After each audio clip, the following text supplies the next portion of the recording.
How to have fun, anytime, anywhere. Step 1. Go to ChumbaCasino.com. ChumbaCasino.com. Got it. Step 2. Collect your welcome bonus. Come to Papa welcome bonus. Step 3. Play hundreds of casino-style games for free. That's a lot of games. All for free? Step 4. Unleash your excitement. Woohoo!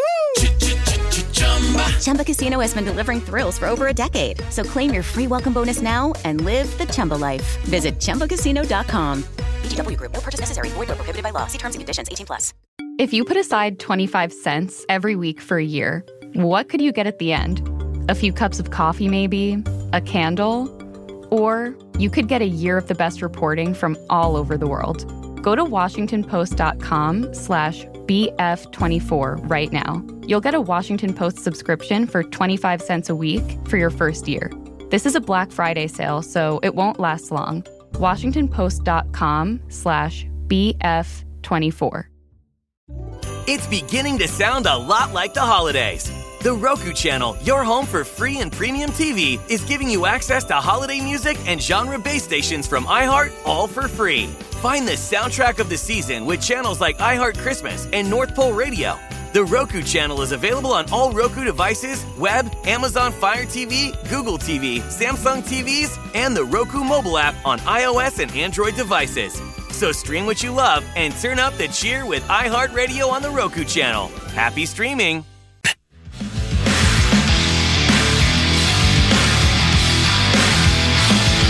Hey Rubes, this football season, Bell Bank is giving one KFAN listener each week $1,000 to pay it forward to a charity of their choice. Just head over to KFAN.com, keyword contest to learn more and enter today. That's KFAN.com, keyword contest.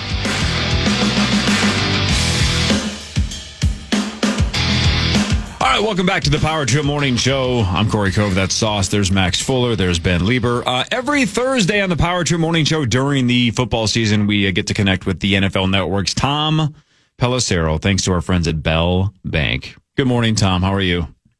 Doing fantastic, Corey. How you doing? Hey, no Hawk in studio today, so I don't have reverb in my ears. So we fixed the glitch. It's the first time all season Max we got figured the it out. audio right.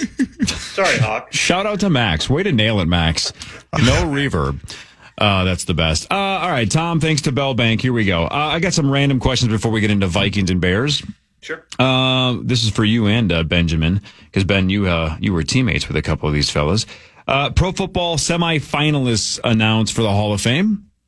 The main Viking, of course, Jared Allen, is eligible again. I don't know if this is his year. It probably should be at some point. Again, we were talking about his name a day or two ago with Harrison Smith. Everybody thinks Harrison Smith's a lock. I'm like, well, look at how hard it is for Jared Allen to get in. And Jared was a huge name and big-time personality. That's the opposite of what Harrison is, right? Harrison's got all the stats, but he's under the radar. Jared's got all the stats, but was in our face because he was so much fun to watch.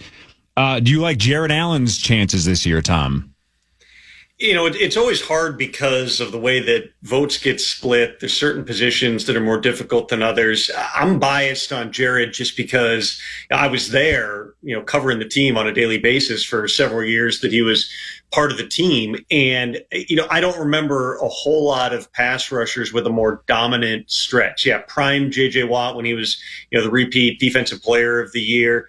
Obviously you've had, through the course of time, the Reggie Whites of the world and whatnot. But you go back and you watch Jared Allen, circa 2009, 2010 with the Vikings. There was one game in particular, I think it was against the Buccaneers. Donald Penn was the left tackle, and those two got into it after a play. And the next snap, Jared just absolutely destroyed Donald Penn. His helmet gets ripped off. He's bleeding down his nose, but just absolutely blew him up. Like, those are the types of dominant plays that I think of in terms of what's the best that I've ever seen from that position. The standard to me for Pro Football Hall of Fame has always been, were you ever the best player at your position, and for how long? Jared Allen had probably a 2-3 year stretch there where he was, arguably the best pass rusher in the game. That should give him a chance to get in, even on top of the raw numbers. Ben, your thoughts? You lived it. You were his teammate. Well, I mean, not only from that standpoint was he dominant. Yes, he was dominant. But if you want to talk numbers, everybody's always into the numbers, and sometimes it works and sometimes it doesn't. I mean, you can use stats to kind of manipulate anything. But like, if your comp is Jason Taylor, great player, right? He played almost 50 games less than Jason Taylor, and he's only 3.5 sacks behind him. It's a pretty good stat. So so you're using numbers to sort of like compare, but like when the comparison is so wide, almost 46 specifically games less than Jason Taylor, and only 3 sacks or 3.5 sacks behind him, it's like if he's in, I don't think that Jason Taylor was like this generational Lawrence Taylor type of player. But if you're going to look at Jason Taylor and say like, well, that guy, he's in. Yeah. Like what did Jared Allen had 22 sacks in 2011 on one of the worst Vikings teams in history. Like, that was not a team that had a lot of pass rush opportunities. He had, I think, 8 double-digit sack seasons. You put his numbers up against anybody. The arguments with Jared, just like a lot of it is going to be, what does he do in the run game? Was he a one-dimensional type player? There's always been this bias, against guys like Kevin Green, too, where it was like, all he did was rush the passer. That's a pretty important thing. So I think that Jared's time is coming. Is it going to be this year? That's going to depend on a lot of different things in terms of the environment. In my mind, just, again, being there, witnessing it, watching him play in person several dozen times, I mean, there'd be no question he's a Hall of Famer. So let me pad this stat a little bit more. Let's project out. So using the same metric, if you're looking at a sacks per game outlook using those same numbers, if he would have played as many games as Jason Taylor, the 46 games, he would have projected out to 163 sacks, which would be third all time behind Bruce Smith, Reggie White, just ahead of Kevin Green. Yeah. So it seems like a no-brainer. I just looked it up. He was a first-team All-Pro 4 times. He never won Defensive Player of the Year, but first-team All-Pro 4 times. You would say he was one of the 1 or 2 best at his positions for a 4 or 5 year stretch there. To me, again, that's above the line for who we should be putting in. And that's not, not taking away anything from some of the other guys who have gotten in, but there have been some names in recent years where I'm like, we're going to make the case for, like, I don't remember that guy being the best in the game. Jared Allen, for a stretch there, was the best. All right, quickly, Ben and Tom. I'm going to go through about 7 notable names. Give me the quick yes or no, and then when we're done with the list, you can circle back and maybe have a strong take on one of the 6 or 7. Okay, Ben, Torrey Holt, yes or no? Yes. Oh wow. Yeah. Okay, so you both say yes. Yeah. Antonio Gates. Yes. That's a no-brainer. How about Eli Manning? He's a semifinalist. I don't know. He'll get in. He'll get Here's in, but I don't think he deserves in. I think he'll get in, but I don't think he deserves it.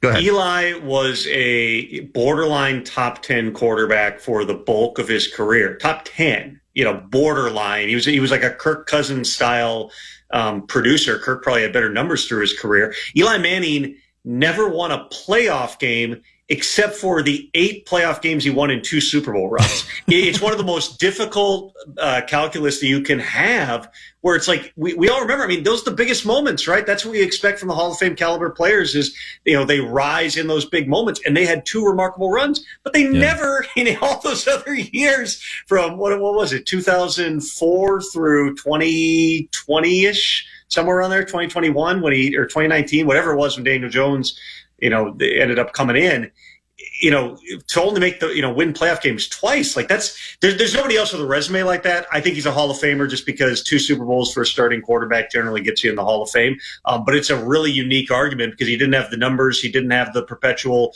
All Pros or the NFL MVPs. He just had 2 amazing playoff runs to put a couple Lombardis in the case. This one seems like a no-brainer, but Adam Vinatieri? Yes. Yeah. There's not a lot of kickers, but Vinatieri, again, clutch moments. Unbelievable. Yep. Yeah. Steve Smith, yes or no, Ben? Wide receiver Steve? Yep. I would say yes, but because I tend to lean towards the guys that are sort of like they define a new role or a new something for that position, and I would put him in that category. I work with Steve. I'm a little scared of Steve. Steve's a Hall of Famer. Reggie Wayne seems like a no-brainer as well at some point. Yeah, at some point. And same thing with the last name I was going to bring up, which is Terrell Suggs, he was just an unstoppable force for a couple. Everything that Tom said about that, you have to have that window of like, that is the guy. Terrell Suggs had that 4 or 5 year stretch where he seemed unstoppable. He's 8th all time in sacks. He was a beast. Yeah. He's got to get in. It's difficult because, and Tom can speak to this more than I can, but there's not a set number of guys that they have to have in. So it's like the window's like between 4 and 9 guys that make it. And, a bunch of these guys have been semifinalists for a long time. So you're going to get some first ballot guys. But then after that, it's like it gets really, really hard when you start breaking it down. So Suggs, again, I just looked it up. He was first team All-Pro once, but that was also a year where he won AP Defensive Player of the Year. And that was 2011 when he beat out Jared Allen, who was second in the voting. I mean, Suggs, to me, Terrell Suggs is a phenomenal player. Obviously came out of the gate hot. He's a local guy here in Minneapolis as well. But, in terms of just like the dominant stretch, I would still give the edge to Jared Allen. Wide receiver, by the way, with all those names you just listed, Corey, that's always one of the toughest positions, especially in the modern NFL where so many guys are putting up big numbers. By modern, I mean even in the past 15 years as rules, have been strengthened for defensive holding and things like that. There's more guys with those numbers. So it's just harder to get in. I think there's a lot of, absolutely deserving types of guys, but a lot of times those receivers have to wait a while. All right, last Hall of Fame question, because again, we brought it up earlier in the week, because the TV broadcast Vikings and Titans on Sunday, Spiro Ditas and what was it, Adam Archuleta, right? They couldn't stop saying future Hall of Famer Harrison Smith. Like it was, written in stone. And everybody here in Minnesota loves Harrison Smith. He's guaranteed Ring of Honor, as Sauce and I talked about yesterday. He's a no-brainer for that. Is he a lock like they presented on Sunday, or where do you think Harrison Smith falls in the Hall of Fame pantheon here? I mean, I think that Harrison Smith is a Hall of Famer in my eyes. Again, I've got a bias here because I know Harrison. I've covered him his entire career. In terms of the volume of takeaways, he's right up there with the best. The longevity, the way that people on other teams talk about him. And the way that his game has evolved through the years, how smart he's become. It's just, safeties are always, I actually wrote a story, talked to Harrison about this years ago. Safeties are always tough because the guys who tend to be the big names nationally are the ones with shampoo commercials and funny nicknames and whatnot. Because safeties, even in the HDTV era, they're off the camera a lot. We don't know what's going on based on the camera angles at the safety position. And so unless you're, Troy Polamalu jumping over the top with your hair flowing out of your helmet, people don't really have a great frame of reference. I would like to think that the voters are talking to the coaches and the players and asking, who are the guys that were really the best at their position. I don't know how many All-Pros, Harrison had, but certainly he's been one of the best. He's got the longevity. He's got the takeaway numbers. To me, that's Hall of Fame material. But that's another one that may take a little bit. Including the coach that has been let go. If you were, let's say on Black Monday, if you had to put the over-under of head coaches fired at 5.5, would you go over? Right? Yes. I'm not giving gambling advice. No. And 100% you're not. I'm just saying, I don't know that there is a line being given on that, but certainly I think that you will be, on average in recent years, over the last 7 cycles, there have been 50 head coaching changes. So that's a little over 7 per year. We have some years where there's, closer to 10. There's some years where there's 5. But I would put it right in that 7 to 8 type of category here. You've already got 2 jobs that are available. There are a bunch of teams right now that are really on the razor's edge in terms of potential changes, and there's usually a surprise. So I would fairly say it's going to be 7 to 8 openings. It potentially could be a little bit more than that. I don't really think it's going to be less than that. And then the big question, and everyone I talked to recently here, is where are you finding those 7, 8, 9 coaches to take those jobs? I think that it sets up really well for the veteran coaches because of the crop that's out there, whether it's, the big names like Belichick and Mike Vrabel and, Brian Flores, certainly, based on his track record and having been a head coach before. Mike McCarthy's contract is up. There's guys like John Gruden and Pete Carroll out there who would like another shot under the right circumstances. You got a bunch of former head coaches like Steve Spagnuolo that everybody thinks are, in line for jobs. Cliff Kingsbury is probably going to be back in the mix here. When we talk about the young coaches, the first timers, I put out a story on this yesterday at NFL.com, and there's a good list. But outside of Ben Johnson, the Lions offensive coordinator, there's not a lot of dialed up, okay, this dude's ready. He is definitely getting a job.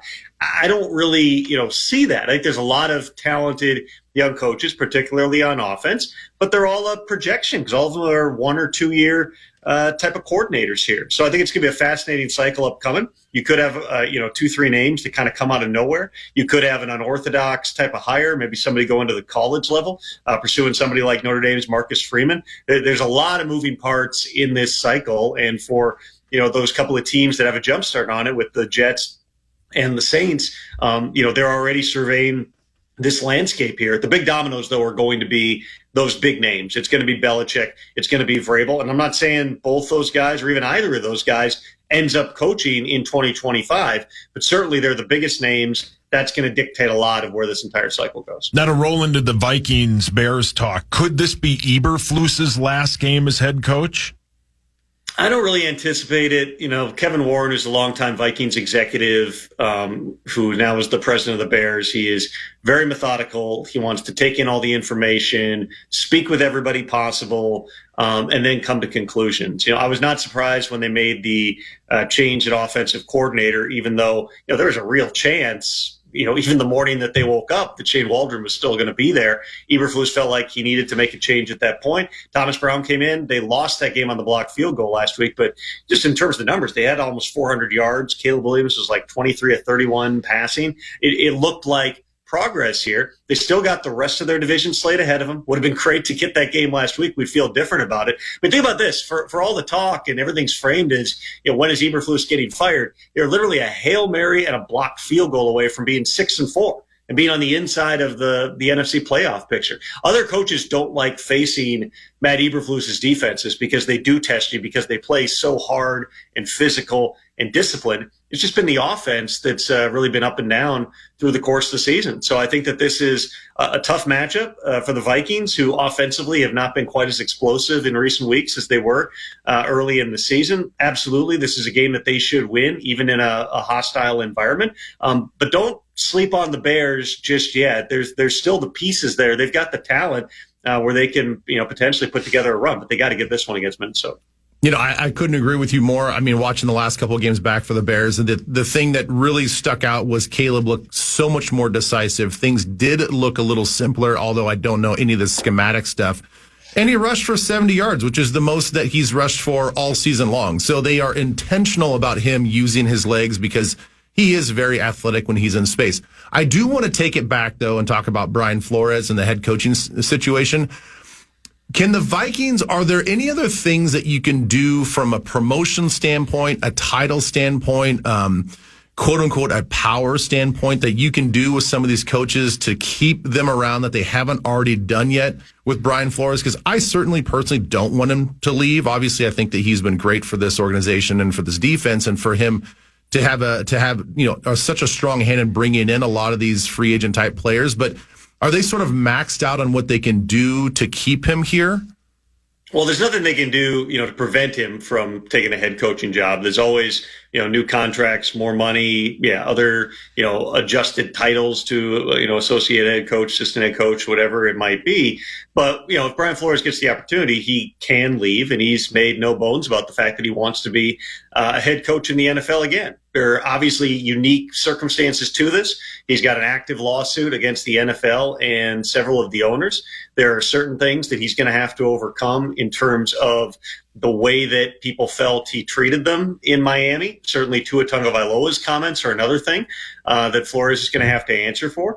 But, as a guy I know, we were in the same class at Boston College. We had a lot of mutual friends I've gotten to know Flo through the years. Certainly, again, there's things that he needs to adjust, and he's spoken to that and said that there are different things in terms of interpersonal dynamics and whatnot, and relationships that he probably should do differently the next time around. I do know this: Brian Flores is a hell of a football coach. He won way more games than he should have based on the talent level in Miami. He went through a lot of coaches. He's very demanding of his coaches. We've seen it with the Vikings defensive staff as well. That is not an approach that's going to be for everyone, but he's going to win. He won in Miami. He didn't make the playoffs, but he won a lot of games in Miami. I would fully anticipate that he would go into a new place and he would get the maximum out of his roster. If he's able to learn some of those lessons, I think he's got the chance to be a really great head coach in the NFL. But the first job, the first order of business here is going to be convincing these teams, because he will get interview slips. I believe that he will get interviewed for jobs. He's got to convince teams that he really has learned and that there really will be adjustments, because, listen, last offseason, the last head coaching cycle, there were not a lot of guys. There was nobody hired for head coaching jobs with a negative reinforcement culture. Belichick's out, Vrabel's out, the entire Patriots tree is out in terms of head coaching jobs right now. What did people hire? They hired people in the mold of Dan Campbell or DeMeco Ryans, where it's, we can win, we can do it with positivity, and we can do it with everybody pulling together and everyone feeling like they're part of it. If Brian Flores is able to elucidate a plan for how he's going to do that. He's certainly got his own style, but, being able to bring the building together and not drive people apart, if he can do that and somebody gives him a shot, again, I fully anticipate that he's going to win a lot of games in the NFL. Tom Pelissero, NFL Network, every Thursday in the Power Trip Morning Show. Thanks to Bell Bank. Tom, where can people watch you on TV? In about 10 seconds on NFL Network on Good Morning Football. We got The Insiders, which is on YouTube, and it's a podcast, and it's on the NFL channel on fast streaming platforms. Tubi and all those on the smart TV. That's on at 6 p.m. today, and then we're back 7 p.m. Eastern Time, 6 Central tomorrow on NFL Network. Appreciate it. You're the best, Tom. Thanks, dude. Bye. Thanks, Tom. See you, fellas. All right, 8 o'clock hour of the Power Trip Morning Show in a second with Ben Lieber and Sharpshooter. Woo! Parker Fox raining him down from mid-court. Jeez. But before that, Maxo, walk us through Bell Bank. Every week, Tom Pelissero's appearance is brought to you by Bell Bank, and every week there's a new submission for their Pay It Forward promotion. Each week, a charity gets $1,000. This week, it was submitted by Justin Party. The organization is Wishes and More. Wishes and More is a Minnesota-based tax-deductible children's charity that enhances the life of a child fighting a terminal or life-threatening condition by providing extraordinary experiences, including wishes, scholarships, memorials, and more. And the website is wishesandmore.org. All right, if you want to see somebody that can hit it from the logo, Parker Fox joins the Power Trip Morning Show after this Power Trip Morning Show on The Fan. The Fan. Ryan Seacrest here. When you have a busy schedule, it's important to maximize your downtime. One of the best ways to do that is by going to ChumbaCasino.com. Chumba Casino has all your favorite social casino games like spin slots, bingo, and solitaire that you can play for free for a chance to redeem some serious prizes.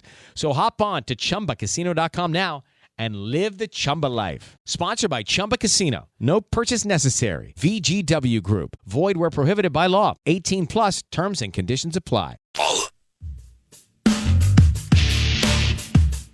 The Power Hour is live right now. Head over to KFAN.com/watch to catch all the action. Powered by Quantum Fiber, your world unleashed.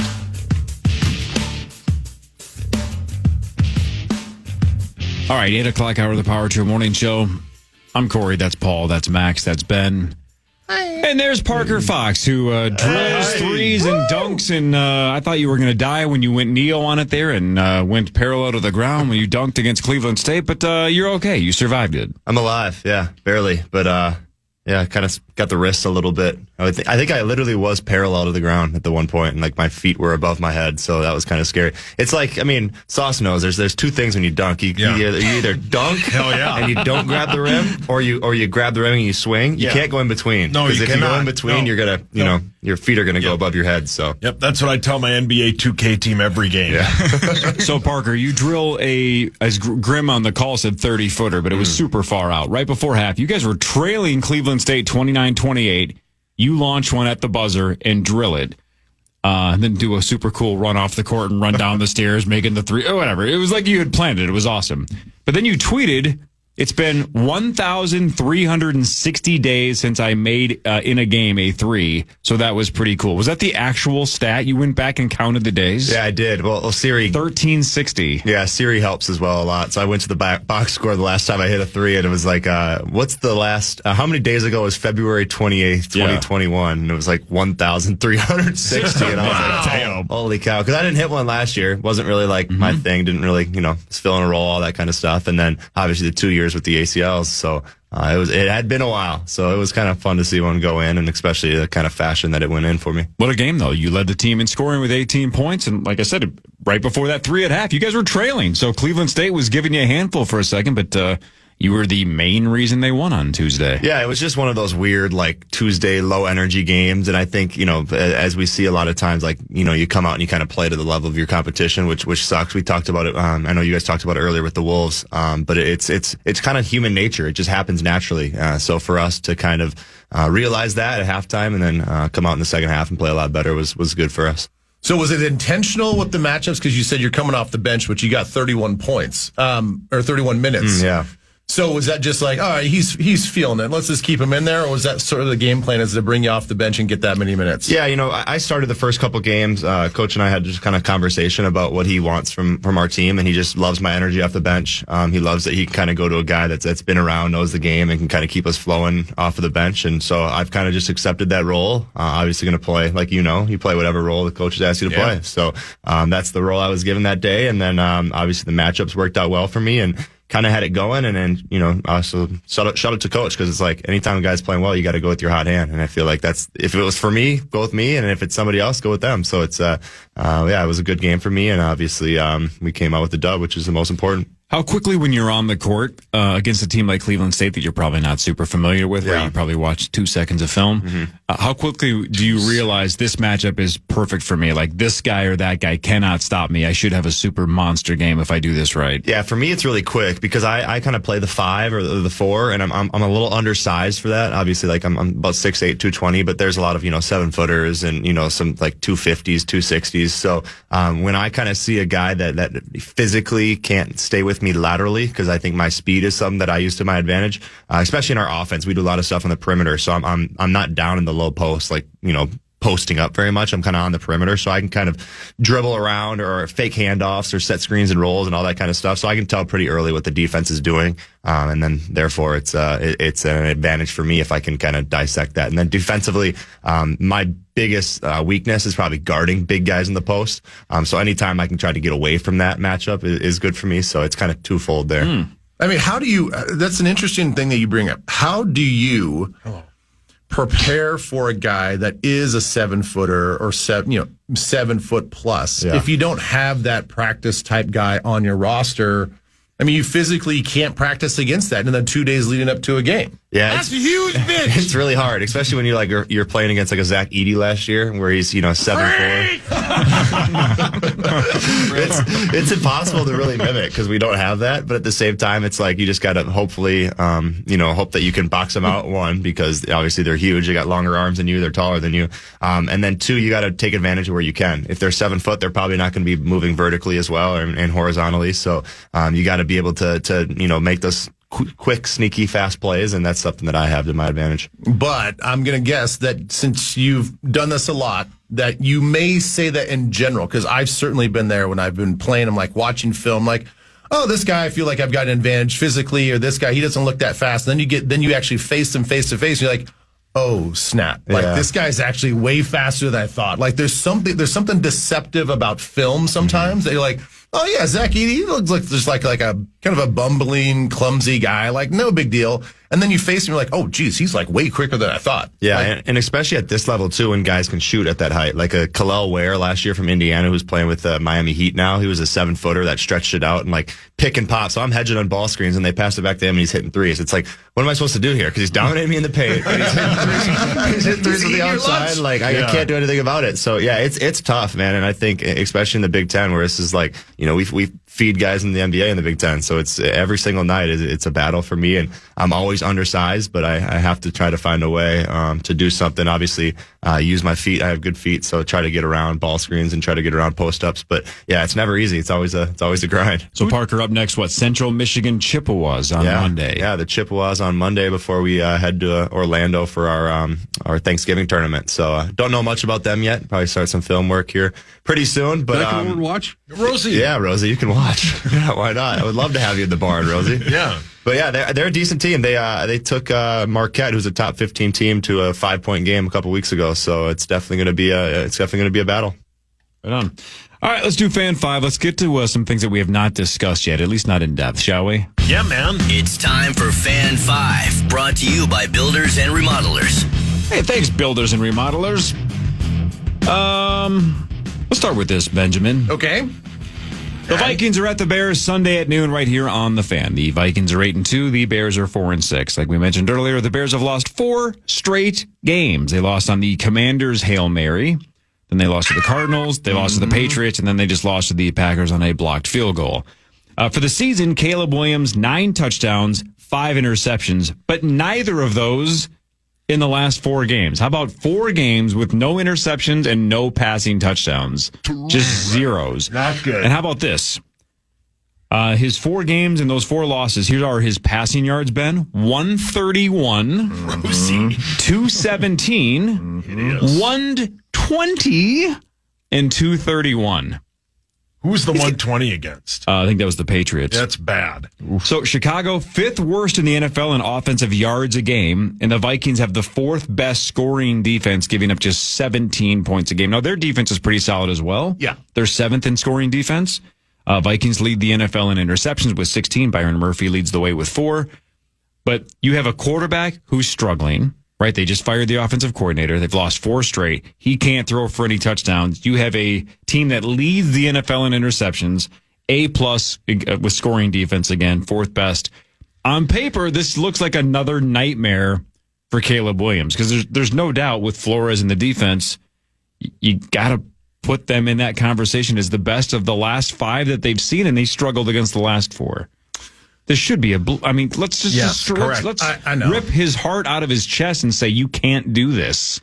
You're not good enough. So if this was just a one-sided evaluation and we were just going to play their offense versus our defense, we should dominate. I just don't think is efficient as he looked last week and decisive as he looked and the use of his legs that we mentioned with Pelissero. It is with this new offensive coordinator, it is a different feel to their offense. They ran the ball much more downhill. They are able to get Swift going. It looked like a more balanced offense. I want to give them that credit. And Caleb I actually thought he looked pretty good. I mean, they played toe-to-toe with the Packers, and their defense, unfortunately, just gave up a couple plays down the stretch. But they were right in it. If you watched that one game from last week, you're like, that's a pretty good football team. That's a decent football team. Just they haven't really shown the consistency. So I think facing our defense, the type of blitz packages, the fact that it is a known fact that he just holds on to the ball way too long. I mean, 9 sacks actually could have been more against the Patriots because, part of it was just miscommunication in the offensive line. They were letting free guys rush. He was holding on the ball too long because he was confused and not knowing where to throw. It's that pre-snap processing that he just doesn't have, and he's certainly not going to get it against our defense. We have too many moving pieces. We have veteran quarterbacks that are confused by this defense. So if this was a one-sided evaluation, we should dominate. My concern, though, is once again we're facing another defense that does not blitz much and plays much more coverage than they do blitz. And that is where Sam Darnold has struggled. And that is why our offense is less explosive these last few weeks because we do have to take little nibbles and little chunks. And we have to be more patient. We have to run the football. We got to be a little bit more balanced.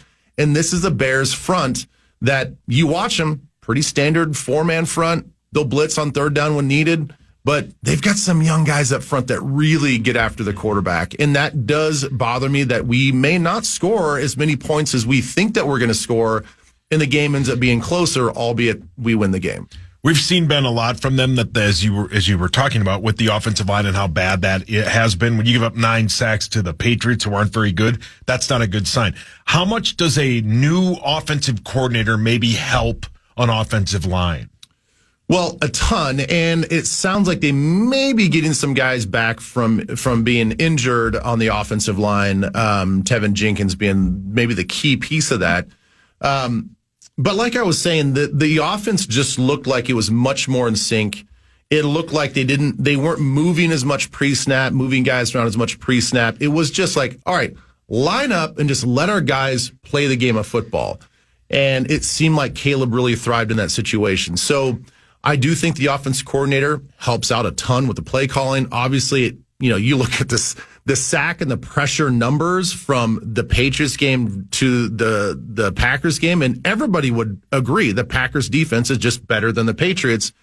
They were much more solid. You didn't have free rushers. You didn't have guys just running free and all this other stuff. It looked like they understood where the blitzes were coming from the Packers. So whatever they're talking about, whatever scheme that happened in the last week seemed to make a big difference.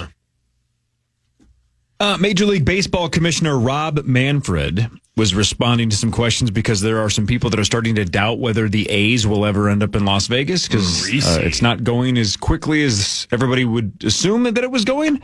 But he says the A's are absolutely still on the path to Vegas despite some public doubt. He said, quote, "The building's been demolished. The site's available. They are on track for a 2028 opening." I guess the financing is the concern. They're a little concerned that the owner doesn't have the money to get this thing built, maybe either on time or the way that they thought that he was going to. But Manfred basically said whether it's local money or outside money, he's on pace. So I don't know why people are freaking out because it's supposed to be 3 years from now. Still, I think they're going to play but 3 years in Sacramento. You got to think about it. We actually had this conversation with the guys down in Tennessee because they're building a brand new stadium right next to Nissan Stadium. And they're talking about all the political hoops that you have to go through and all the red tape you have to go through just from Tennessee City Council stuff. Now, think about that exponentially more with what we think of and perceive as like Las Vegas. I mean, I can't imagine working through some of those things, some of the union stuff, people that have their hands out. It's much more like trying to build a stadium in New York than would be like in Tennessee or something like so. And you've got to have a lot of liquid cash. You have to have all the overages. So why don't you just use your Caesar's comps? Yeah, Hawk does. Just pay for it with comps. Hawk probably could. That's why Zach's there. He didn't pay for that room. No. So getting the state and the city to pump in the money and agree to all that, and then in Tennessee's case, the ownership they agreed they will take care of all the overages. Well, the overages are like 20% on average. So you're thinking 20% of a few $1 billion stadium. Sauce, what's 20% of $1 billion? 20% of $1 billion is $200 million. God, you're good at this. It's the beard. It's the lack of the beard. Yeah. You're thinking clearly. I don't know what Kelly has to do with this, but yeah. So anyway, it's really easy to just be like, oh, you get financing, you just start building a stadium. Like, yeah, they might have torn the stadium down, but you guys know how expensive the labor is just to build in Las Vegas, let alone the materials and all the other things that are going to happen. So like, I don't know, man. I think it's going to be a tricky situation for them to get in 3 years. I think a lot of journalists are reporting and saying like there's not a whole lot of plans set in place on the Vegas side yet. So that's why a lot of people are apprehensive to think that this is as close as Rob Manfred. Because of course Rob Manfred's going to say they're on their way to Vegas, sure. But a lot of other people are saying, not so fast. It better be because nobody wants permanent Sacramento, right? Oh God, no. And no offense to the NBA, but I still think it's hilarious that they're going to be last, right? Yeah. Baseball is going to get there. Football and hockey are already there. I cannot believe the NBA is going to be last to Las Vegas.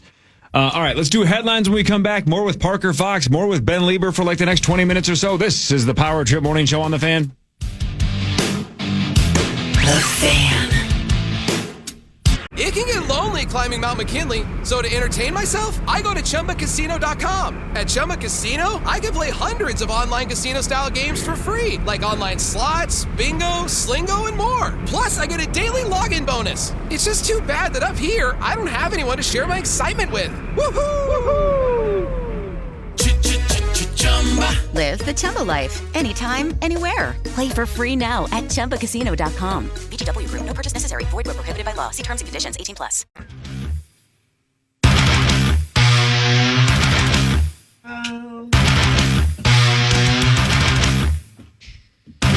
Join Corey Cove tonight at Broadway Pizza in Champlin from 8 to 10 for Coors Light, a hockey night. Watch Minnesota play Edmonton and play trivia for your chance to win a pair of sweet tickets to the hockey game on January 9th. Get the full details now at KFAN.com, keyword calendar. Sauce, you know how I know you are a social phenomenon? Go ahead. No, I've been doing these Coors Light hockey trivia night. Exactly. I got you engaged in the conversation. I've been doing these Coors Light hockey trivia things for like a decade plus, right? Yeah. And obviously, and this is coming up organically, Initials Game Live has been going on for a couple months, right? We're adding new locations all the time. So there's teams you can play by yourself or play as teams. These Coors Light things, it's on paper, trivia on paper, but you have to write your team name. You have to write your team name in the blank. For Initials Game Live, people sign up with usernames and team names. The amount of meat sauce references when it comes to team names would blow your mind. You've texted me a few of them. For sure. Yeah. I was at the one when I was at Nouvelle a couple weeks ago when they cracked Initials Game Live open. Like half the team names were references to you, or the size of your head, or your future son's name, or your dad in his love affair with Rosie, or Chris Hockey, Hockey. People just love to do meat sauce team names. Oh, well, that's kind of them. Yeah, I think it's also to get you to laugh, or maybe. Yeah, but like for these Coors Light things, like the one tonight, I don't have extra prizes for funny names. They do that sometimes at the Initials Game Live stuff, but I just hand out tickets and swag for the teams that win, not the cutest name. Well, if it's about me, I'm interested. So thank you for making that about me. And now that I mentioned it on the air, my guess is that's going to increase even more. Do you ever more. get Hot Ass Randy and stuff like that? Yeah, there's 100%. There's Smitty Oom references. Yeah. There's Hot Ass Randy references. Yeah. Little Scene Bear gets referenced on a team name from time to time. All of them. Little Scene Bear. He's a rapper now. Headlines brought to you by my friends at Wolf River Electric and wolfriverelectric.com. You can go solar. Maybe you've seen the billboards all over the Twin Cities. Go solar and get solar panels put on like I did. With my friends at Wolf River Electric. Hell yeah, man. Do that. Yeah, hell yeah. All right, Ben, let's see. I always try to figure out what do I want to get to first, because Ben's got to leave in 13 minutes. So we got to make sure we get the good stuff. Yeah, this is like your set list for a concert. Yeah, good point. All right, let's start with this one then. I'm just going to read this. Maybe some of you have more details and can fill us in. Here's the headline. You guys can tell me if you know anything else. Logan Paul agreed to be interviewed about an alleged crypto scam that he was involved in, but he sent a look-alike in his place. That's pretty funny. Who is Maxo? Who's Eric Andre's sidekick? Hannibal Buress. Well, didn't he do that? Yeah, I think he got in trouble for that too. Yeah, was it Spider-Man or something? Oh yeah, no, yeah, he did send a look-alike. Yeah. Yep, and to a Spider-Man premiere. Yeah. Yep. MF Doom, the rapper, a huge underground rapper, he used to send because he wore a mask his entire career. Nobody knew what he really looked like.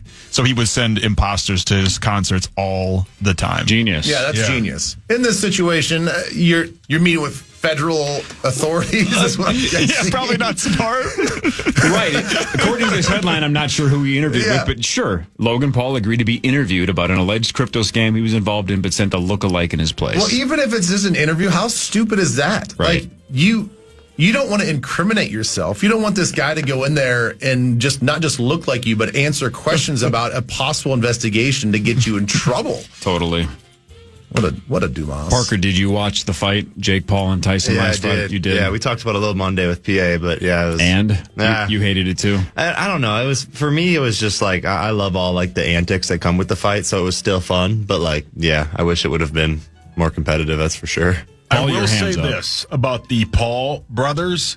Their prime drink is a 10 out of 10. Wow. I'm with you. I think it's good. $2 cheaper than Gatorade. Yeah. It's electric. What's your flavor? The moon one is so good. Yeah, the white one? So good. Yeah, it is good. And it doesn't have a lot of sugar in it. They use coconut water. It's great. Yeah. I love it. I drink it all the time to the point where my wife and I sat down for dinner last night. I'm like, will you grab me a Prime? She's wow. At least put it in a glass. No, I like drinking it. Let's put it in a little wine glass. Let's rank these pairs of brothers in terms of how annoyed with them we are, okay? Go ahead. The Kelsey brothers, the Manning brothers, the Paul brothers, the Lambert brothers. Well, the Manning brothers are one. Wow. More than the Kelseys? Wow. You seem to hate the Kelseys. It's a legacy thing. I've backed off Jason when it isn't Eagles related and it isn't just like a I don't know how I can put this radio way, when it's not like a Nobody tell him. Well, I was going to say something I probably shouldn't say. No, but keep going. When it isn't like an ego fest and it isn't just all about him, he's great on TV. Jason is. And he's kind of grown on me a little. When it wasn't that Eagles game and they did like 2 quarters in them, you're like, come on, this is just an Eagles home broadcast. When he isn't doing that, he's great. He's funny. So Mannings are the most annoying. Why is Peyton doing the CMAs? Why? Because he's a big deal. Who cares? He does everything. He does everything. He's doing like Toll House cookie commercials. Enough. Strike when the iron's hot. Yeah, I get that, but he's everywhere. I'm sick of that painting commercial. Yeah, that painting commercial sucks. The whole thing sucks. Then the Lambert brothers, then the Kelsey brothers. I don't care about the Paul brothers. They don't bug me that much, even though We're the Scalar brothers. I like them. Those guys are super nice. They're super nice. What about the Melendez brothers? Didn't the one Zach's obsessed with? Yeah. Who was the one serial killer that Zach was obsessed with? Richard Ramirez, because he had the abs. Yeah. Well, like, he killed so many He's people. one of the worst people. Yeah, you thought he was hot. Yep. I didn't know. Cambridge Dictionary has made manifest the word of the year. Oh, God. What? Yeah, that seems about right. Manifest. You don't like that word, Maxo? No. Not too many hipster chicks with the whole little shawl thing on their wall talking about manifesting. You're just not manifesting hard enough. I'm poor. I'm thinking about money all the time. Vision boards don't work? I guess not. You know how many times I've tried to manifest a poker win? Right. I'm just going to see it. I'm going to believe it. I'm going to manifest that it's going to happen. I need a club on the river. Oh, that's a diamond? I guess I'll go home. Yeah. Damn it! Isn't manifesting just a fancy word for praying? Or hoping. Or wishing. Yeah. Wishing. We got wish in one hand and You have crap to. in the You have other. to speak it into the universe. Go home. Yeah. Kiss my ass. Go home and watch the Costco dudes. Manifest it. Bring the boom. Let me just use Those guys. Costco guys are great. Another social trend to talk about myself. Meat sauce. Maybe I should just stand outside of a casino and just try casting spells and see if that works. Manifesting. You're going to die by yourself. Who cares? It'd be great. So die happy. The biggest travel trend apparently in 2025 is trending to be road trips. They're saying that they think road trips are coming back with a vengeance in 2025. Nope. Hate it. You don't like them? What? I don't want to be I don't want to be in the car, man. Yeah, but you're 9 feet tall. Yeah, you're too tall. True. Knees hurt, body hurts. I get I understand it for you. The rest of us can fit into a car comfortably, and I love road trips. I used to have to drive to Aberdeen in my old school, and that was like 5 hours, and halfway I was giving up about every time. Makes a ton of sense. The road trip snacks are the best part. But still, road trips in general, like I want to just be at a destination and sit there and not have to worry about anything instead of, or enjoy where I'm at instead of driving through middle of nowhere America and it's boring and there's nothing going on and the car is uncomfortable. So I'm out. But if it's road trips that you've never done before and the destination is a place you've never gone to. All right, before, give me one. I don't know. Drive to Montana. If you drive to Breckenridge. See, I'd rather just fly there and then explore around there. You know, I don't want to drive through. There's something so sweet about just like that open road, and it's like it's desolate, and it's like this is awful, and then you like start seeing the mountains, and then you get a speeding ticket for going 10 over. That's that sweet. John Denver's full of bleep, man. I don't know. I like a road trip. I was doing 80 in a 75 one time in like middle of nowhere, South Dakota, and a cop pulls out and got me for 5 over. 80 in a 75 in the middle of nowhere, South Dakota. $180 ticket. That sucks. Ooh, come on. Like that's a guy or gal having a bad day. Yeah, right? Yeah. Exactly. And it's like he brought me back to the car and like wanted to talk hoops and was like, "Oh yeah, I've been watching you this year." And I was like, still gave you a ticket? I was like, "Yeah, great. Like this is perfect. I'm getting out of this one." Brought you back to the car? Brought me back to the car. Yeah. Wow. Had me sit in the car with him and was like, "Oh yeah, I watched you this year." And then boom, got me with the ticket. I was like, that's you must have fought so hard to go, well, then don't you know who I am? You got to give me a warning and let me go. 5 over, not 50 over or 15 over 5. Yeah, I know. According to a panel of experts, you could argue the best place to shop on Black Friday is JCPenney. Let me be the first to say, I keep forgetting they still exist. Same.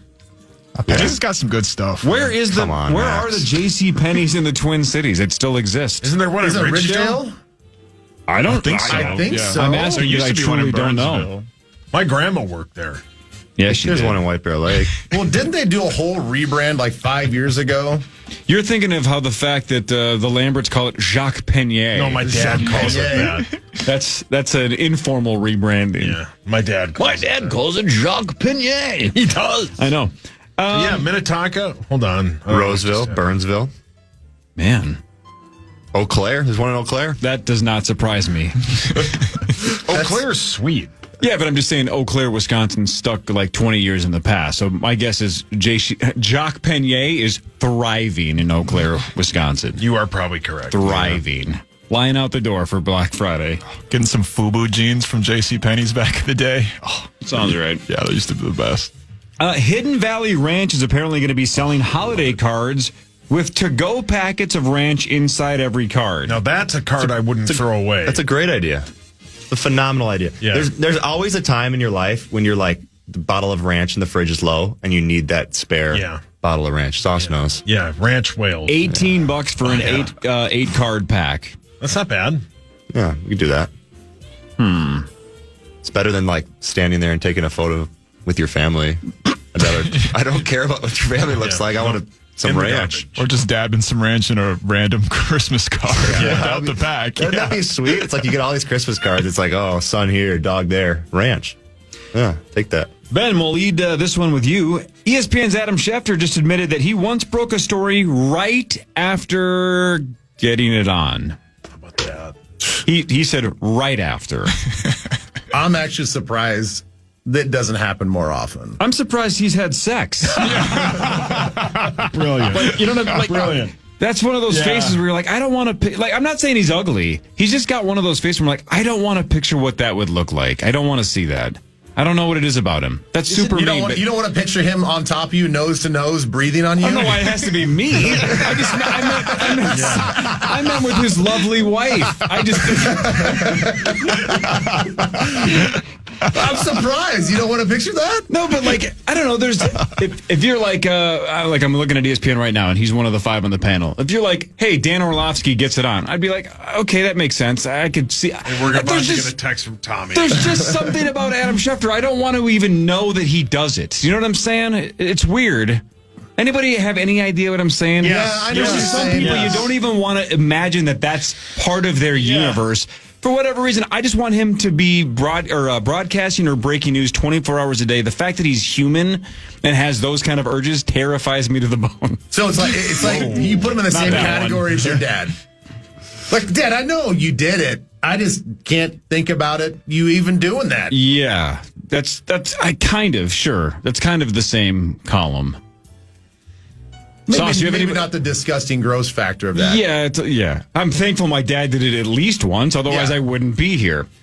Sauce, do you have anybody like that you just don't even want to think about that's part of their world? I mean, the Adam Schefter thing is pretty close. Yeah, I don't want to know that.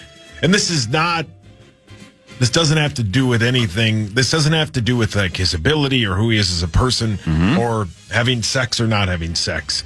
Isn't he really little? I don't know. You ever seen him in person, Ben? No, I've never. I have seen him in person, I guess, but I didn't. I don't think his height was something that I was like. And the reason I bring that up is last night there's this new on Peacock. There's this new Charles Manson documentary where this guy got he somehow got a phone call from Manson because he wanted an autograph, and he has hours and hours of these tapes of Manson talking. It's just nonsense. Manson is insane. But the one thing they said on that documentary is when they first brought him into court, people were like, that guy? He's like 4'11". Okay, but hang on. That's my whole point. Is you're saying short kings can't throw down? No. Here he is with 6'10" Antonio Davis. Oh. It says he's 5'6" on the internet. Yeah. So Chris Hockey's height. Although Hawk likes to say he's 5'6" and 3/4. Like a 7-year-old likes to say he's 7 months or 7 years and 8 months old. Yeah. It's only going to go downhill there, so you got to give yourself when you can. Ben, final 60 seconds with you. After the Mike Tyson, Jake Paul debacle, the NFL reportedly has already reached out to Netflix to try to get a reassurance that there will be no buffering issues on their Christmas Day game. Your thoughts? I mean, that's a no-brainer. That's a they no-brainer. At least check in and go, is this going to be a problem? Yeah. You have to check in with those guys and say, like, all right, guys, they probably won't have those streaming numbers. But at what point did the buffering start? Was it 10 million? Was it? That's a good million? point because we heard it was like 60 million, right? Yeah. Watch the fight. Yeah. That's the thing. It's like, at what point in time was that threshold too much for you guys? Great point.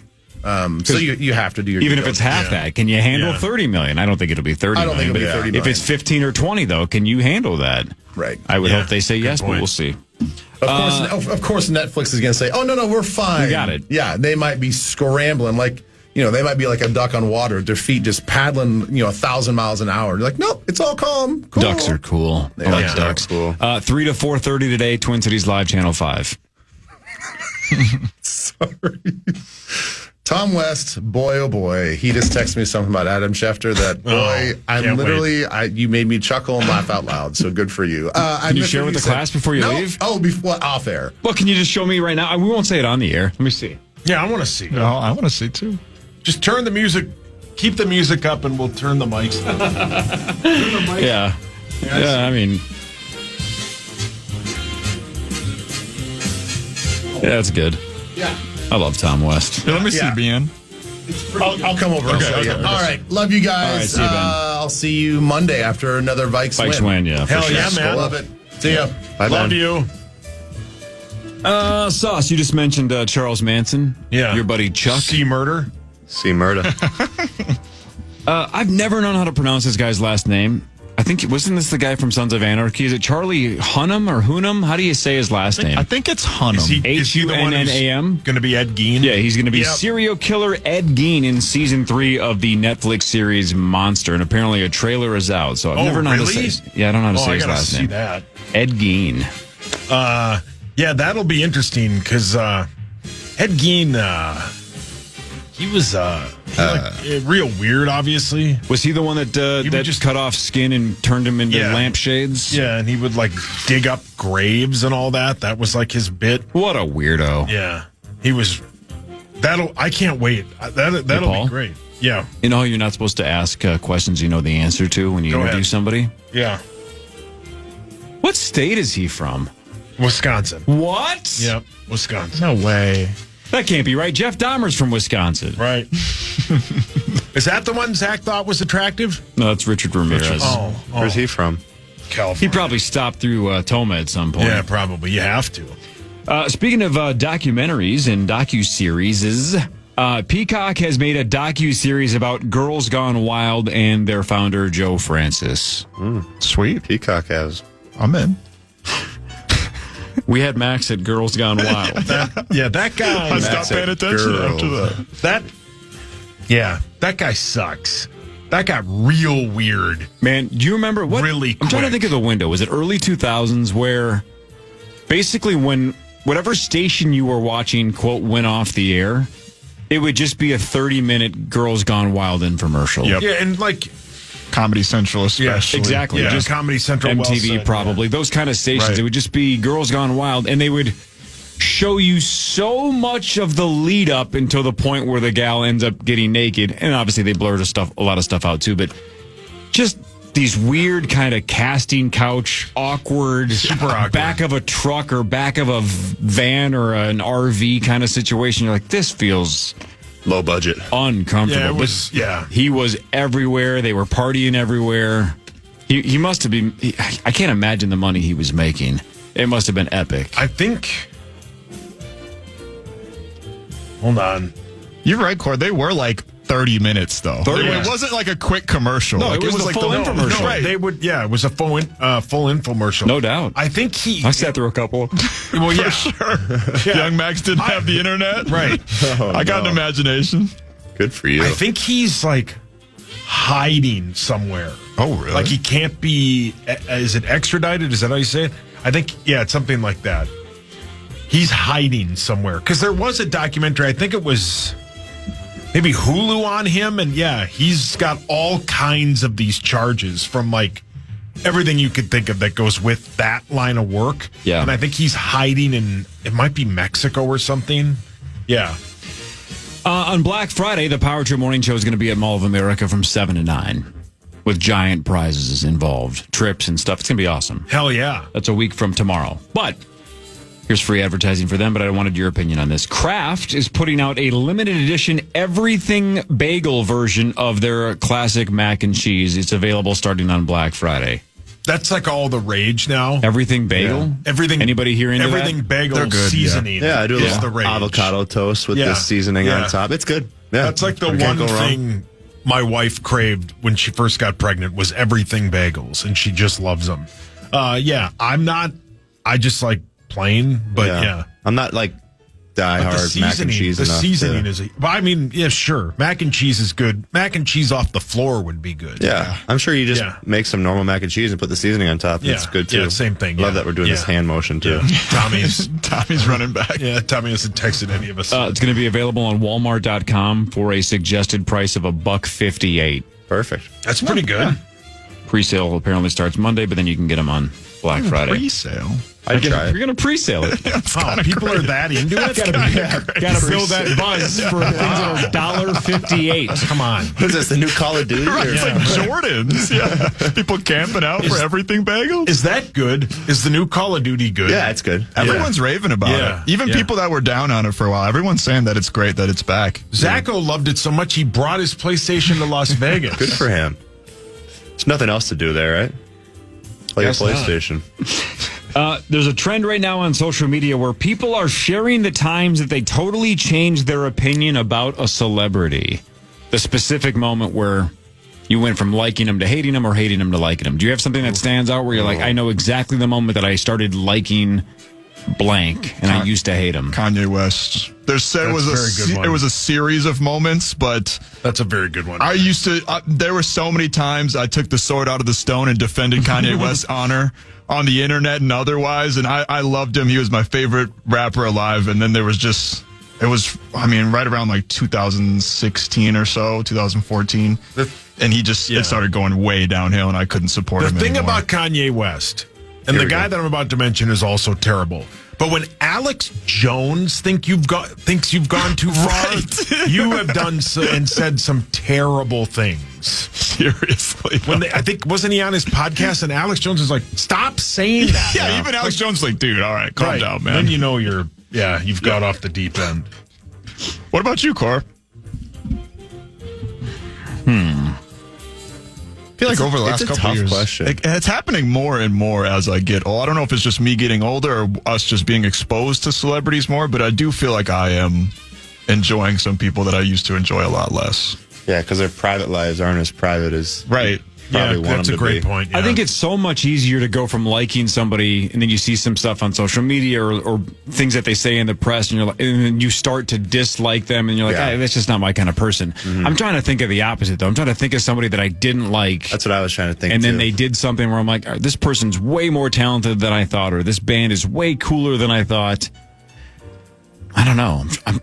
Draymond Green is one of those for me. I used to hate Draymond because I was a big LeBron guy, all the kicking and all the nonsense. And now it's like I love listening to his podcast. I think he's a tremendous basketball player. So sure, yeah. I grew up hating Kobe. I despised Kobe. Really? Yeah, I hated his guts. I mean, he was always busting the Timberwolves' ass. He's just good at everything. Look at me, I'm Kobe. I'm good at everything. I'm dating Tyra Banks. But eventually I just realized that I hated him because he was great. Yeah, and because he had fine women with him. They hate us because they ain't us. So I started loving him. Jealousy is a bitch. Yeah, I don't know. I'd have to think about that. It's definitely not Jared Leto yet. I still don't like Jared Leto. He yelled at me. Oh, no. What? No, I can't. You got a text? What about Jay Leno? Tommy said, yeah, I mean, I don't like Jay. I never thought Jay was funny. Yeah. I used to watch him because I waited for Conan. Yeah, I loved Conan. Conan's the GOAT. And then the way that he handled the Conan situation will make me hate Jay Leno basically forever. What do you think actually happened to Jay Leno's face? Good point. I don't know. Maybe, hopefully Conan got revenge. What was the question you asked? Who did you hate and now love, or love and now hate? Yeah. Tommy wrote, Leo in Titanic, Matthew McConaughey in Made in Manhattan, and Jake G in Brokeback. I don't think he understands the question. I think he thought you asked their hottest moments. Oh, yeah, Matt was Made hot. in Manhattan. What? Core, is there... everybody. Think of the celebrity you like the most, or one of the celebrities you like the most. Is there anything, like for you, for Conan? Is there anything Conan could do to make you hate him? Of course. Yeah. Of course. All the obvious outside of like ones. a crime, right? Yeah. Well, that's the thing. Yeah, I mean, there's some. Look, this is what we talk about all the. Cancel culture is real because there's things he could say that'd be like, oh dear God, he's an a-hole. Right. Like, Yeah. I didn't know he was a psychopath. He's not. The dude seems to be the nicest guy ever, and he's a genius. He went to Harvard. But anyway, but sure, all the obvious ones, whether it's you beat your wife or sexual assault allegations, all those are the obvious where you're like, oh God dang it, this guy sucks now, man. But otherwise, like if he made 7,000 bad movies in a row, I'd still say he helped form what I thought was funny when I was a teenager. Right? That's not going to change. The rest of his career could be a disaster. He's still the GOAT. And he co-wrote or wrote one of arguably the best episode of The Simpsons ever, and they have about 100 A-plus episodes, the monorail episode. I love Conan. He wrote that, yeah. All right, last one from me. Last but not least. Again, you guys eat like normal people. Tell me if this does anything from you or for you. Sauce, the McRib returns on December 3rd at McDonald's, right? This will shock you. I've had it one time, and it was in the mid-'90s when the Flintstone movie came out. That sounds right. That checks out. Yeah. Well, you know who loved that film? Probably Dov. No, Hawk. Hawk loves the Flintstone movie. Well, wasn't Halle Berry... Not the second one? Wasn't there two of them? Didn't Halle Berry play... She wasn't one of the main. She wasn't Betty she was or Sharon Wilma. Stone. Got it. Very funny play on words there. Yeah. Anyway, the McRib returns on December 3rd, so just like a couple of weeks from now. But McDonald's is celebrating by selling half-gallon jugs of just the McRib sauce for $20. Just the sauce. What? Just the sauce. You can get McRib sauce. What is that? Just by the barbecue half-gallon? sauce? I guess. I don't know. I haven't been to McDonald's in like 4 years, but I think the McRib was always really good. It's one of my favorite viral videos. Have you ever watched that video of that lady at the McDonald's down on Dorset? No. I gotta show you it. Supposed to offer me the extra McRib for $1. You haven't seen this video? No, it's I don't great. think so. I'll show you it after. It's one of like the most hillbilly type of like funny videos you'll ever watch in your life. McDonald's in 2022 ran a campaign called the McRib Farewell Tour, but like a lot of farewell tours, they were, I think, being sarcastic and leaned into it, so it was just marketing BS. They immediately brought it back in 2023. So the farewell tour, not even close to true. It's back in a couple of weeks. Sweet. I don't think I've ever had a McRib before. It's fine. Is it worth trying? Yeah, it's fine. It's good. We would have them in like elementary school all the time. Not the McRib, but like the school lunch rib sandwich or whatever. Great. Yeah, it's great. Yeah, fine. Phenomenal. Mashed potatoes and chocolate milk. Sure. Yeah. It's awesome. Parker, 6 days from now, your gal Taylor is going to be on this show. Yeah. And her teammate Grace. Yeah. Grace and Taylor on this show next Wednesday because their season not that far away. Or Yeah, what? like December 1st. Sweet. They dropped the puck. Look at that. I was going to say tip off. But Yeah, sure, they tip it off. Yeah, drop the puck. Oh, we're going to get another Tommy text. Oh, no. That'll be cool. They're that's excited. great, Grace dude. was like freaking out too because I don't think she's been on. Taylor's been on a couple times. Yep. But yeah, Grace is excited and Awesome. Yeah, great place to be. Super cool. We're off next Thursday, so what? We'll see you in a couple of weeks as See you in well. a couple then. weeks, yeah. Just like Tommy. See you in a couple of weeks, dude. Good to see you. Exactly. Thanks to Parker Always. Fox. Good luck on Monday against, what was it, Central Michigan? Central Michigan, Central yep. Michigan on Monday. That's at the barn, right? At the barn. At the barn. Yeah. Okay. Tomorrow, the entire show is back in full effect. Zacho will be back. Hawk is back. We'll do the Charge Challenge. Marnie, Parrish, and Glenn Perkins playing initials for the first time at 8815. And I always lose track now. What are we up to? 78.5 or I think you're correct, 79? Who knows? We're almost to $80,000 with the St. Paul Federal Credit Union initials jackpot. So you might want to tune in tomorrow around 8:15 because one of you is going to have a crack at nearly $80,000. We'll talk about that tomorrow. 5:30 to 9, but 9 to noon is next. Everybody have a good day. To listen back to today's Power Trip Morning Show or to hear previous shows, podcast us on the iHeartRadio app or KFAN.com. Hey, it is Ryan Seacrest. There's something so thrilling about playing Chumba Casino. Maybe it's the simple reminder that with a little luck, anything is possible. ChumbaCasino.com has hundreds of social casino-style games to choose from with new game releases each week. Play for free anytime, anywhere for your chance to redeem some serious prizes. Join me in the fun. Sign up now at ChumbaCasino.com. Sponsored by Chumba Casino. No purchase necessary. VGW Group. Void where prohibited by law. 18 plus. Terms and conditions apply. Finding the right news podcast can feel like dating. It seems promising until you start listening. When you hit play on Post Reports, you'll get fascinating conversations and sometimes a little fun, too. I'm Martine Powers. And I'm Elahe Azadi. Martine and I are the hosts of Post Reports. The show comes out every weekday from The Washington Post. You can follow and listen to Post Reports wherever you get your podcasts. It'll be a match, I promise. It's beginning to sound a lot like the holidays. The Roku Channel, your home for free and premium TV, is giving you access to holiday music and genre-based stations from iHeart, all for free. Find the soundtrack of the season with channels like iHeart Christmas and North Pole Radio. The Roku Channel is available on all Roku devices, web, Amazon Fire TV, Google TV, Samsung TVs, and the Roku mobile app on iOS and Android devices. So stream what you love and turn up the cheer with iHeartRadio on the Roku Channel. Happy streaming!